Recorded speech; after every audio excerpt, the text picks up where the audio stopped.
अमित शाह मायापुर दौरे पर, महुआ मित्रा का तंज, वोट के लिए परजीवी तोता। नदिया से खबर।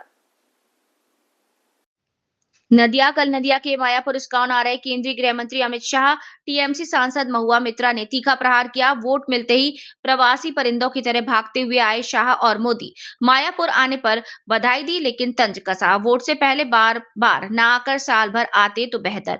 हर मंदिर पूजो, फिर भी 2026 विधानसभा में बैतरनी पार नहीं कर पाओगे। बीजेपी जिला नदिया, पश्चिम बंगाल से पृथ्वीराज मैत्र की रिपोर्ट। আচ্ছা, আমি আপনাদের মাধ্যমে সকলকে অবগত করতে চাই যে কিভাবে নির্বাচন কমিশন বিজেপির কথা মতো কিভাবে বাংলার মানুষকে বিভ্রান্ত করার চেষ্টা করছে। এবং আপনারা দেখছেন যতক্ষণ জবের থেকে এসআইআর প্রক্রিয়া আরম্ভ হয়েছে, পদে পদে ওরা বাংলার মানুষের ভোটাধিকার কিভাবে ছিনিয়ে নেওয়া যায় সেইভাবেই তারা এগোচ্ছে। আপনারা দেখলেন যে আমরা যখন সুপ্রিম কোর্টে গেলাম, 9 ফেব্রুয়ারি সুপ্রিম কোর্ট অর্ডারে পরিষ্কার লেখা আছে যে যা যা ডকুমেন্টস, এসআইআর ডকুমেন্টস যেগুলো অ্যাপ্লিকেবল, সেগুলো প্রত্যেকটাই বৈধ এবং যে কোনো মানুষ যে কোনো ডকুমেন্টস দিতে পারে।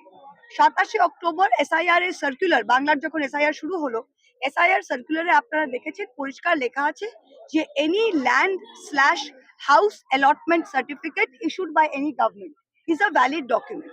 তার মানে যে কোনো জমি বা বাড়ির অ্যালটমেন্ট সার্টিফিকেট সেটা কিন্তু বৈধ, যে কোনো ভোটার সেটা দিতে পারে। আজ পশ্চিমবাংলায় আমরা যারা পিএমএওয়াই বা বাংলার বাড়ি